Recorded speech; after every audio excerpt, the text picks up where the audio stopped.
How are you, Robert? I'm doing fine. Hola, ¿cómo está? Muy bien. That's all your Spanish. Okay, don't worry, don't worry. We're going to do this in English and add some subtitles or whatever. Don't worry.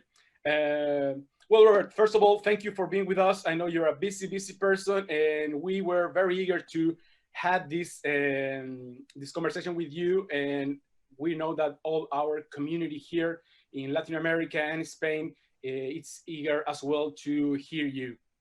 So my idea is to go into several topics. We're going to talk about financial education. We're going to talk about retirement, the state of the current global economy, the new rules of money, some concepts that you go through every week in your publications, in our publications.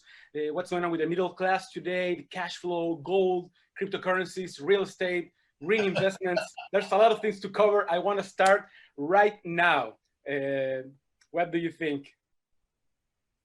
I think it's a big subject, and it's an important subject, very important subject, especially today.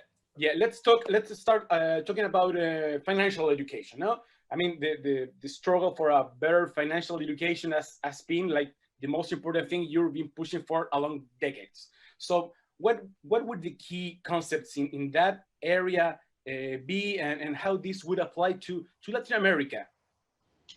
Well, the big thing here is, I use pictures, but pictures are better. Okay, so this here. Great. Okay, so this here is a picture. Okay, so this is poor dad, PhD.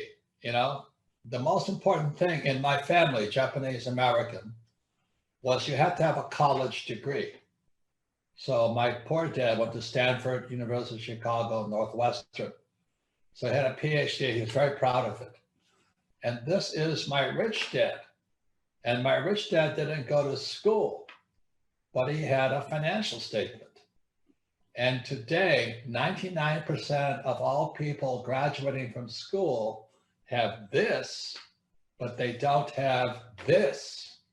And that's causing massive worldwide problems. And so 25 years ago or so, you know, I started the cash flow board game. Yep. Teach people this here is the financial. I've been messing with it.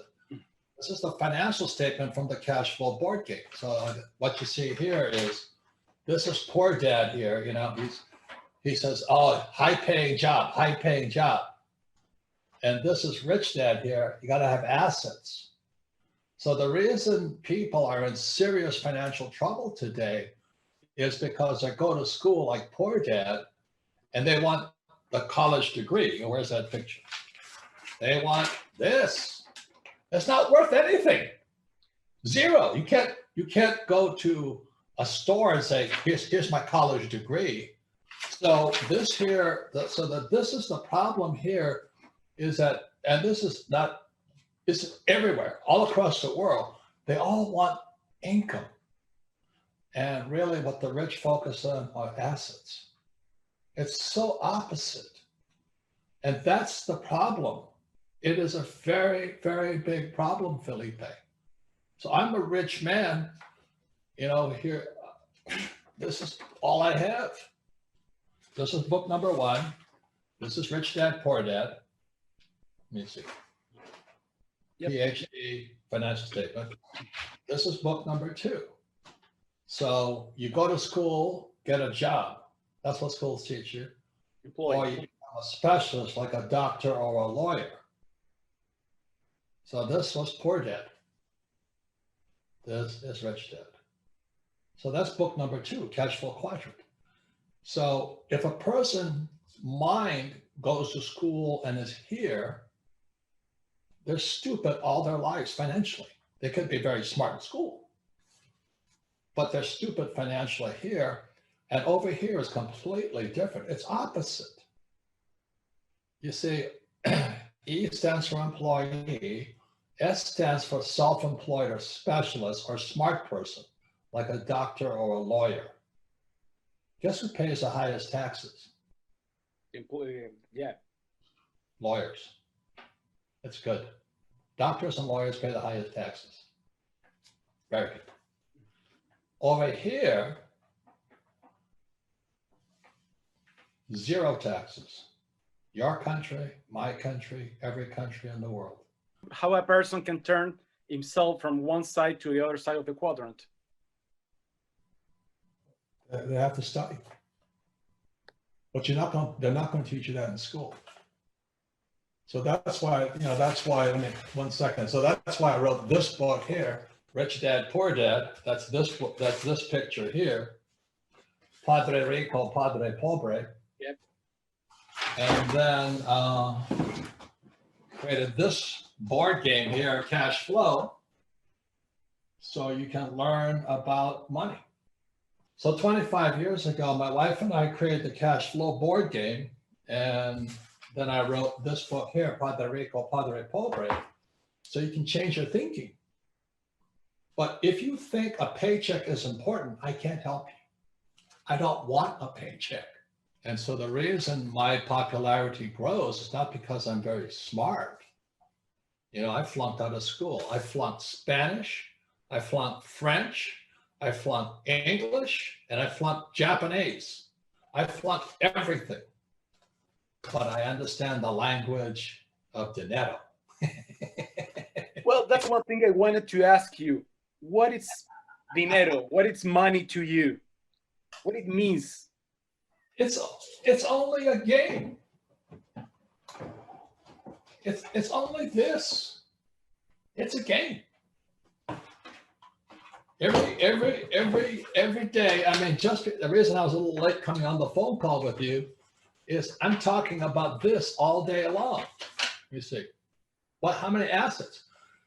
So the phone call is with my partner, 𝗵𝗏𝗏, and we're buying another $27 million property. Now, the average person cannot borrow $27 million. But because we go to the bank with this, a financial statement, the banks give us all the money we want. But if you don't have this, all they'll give you is a credit card. Any tip for a profit or retirement?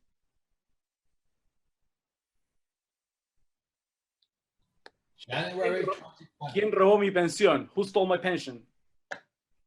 This is a global problem. I came out with this book in January of 2020. And this is not a mistake. And how do you think a person can be on the right side of what will be the next big transfer of wealth? Will be a transfer of wealth or just a concentration of it? It's already transfer. Look, I'm trying to tell you something. What you brought it up is the pensions. This is January 2020. They've already stolen the money. Wall Street, the central banks, the Federal Reserve Bank, U.S. Treasury, they've already stolen the money. There's no transfer. You're going to see millions of guys in America my age, no money. School teachers, firefighters, police officers. So what America's going to do is they're going to print money. And when they print money, then plata, oro, Bitcoin go up. That's why I say plata, oro, Bitcoin, because I don't trust my government. Let's talk a little bit about Bitcoin. Tell me what your views on that are. I don't save dollars. I don't trust dinero, or I like plata, oro, Bitcoin. I stay outside the banking system. I don't trust my government. If you trust, if you trust Christina or Lula or Biden or Soros or Clinton or Obama, then you save money. I don't trust them. I don't trust them, but I trust plata, oro, Bitcoin. Okay. Well, thank you, Robert. What else can I say? Thank you very much for your time. Thank you.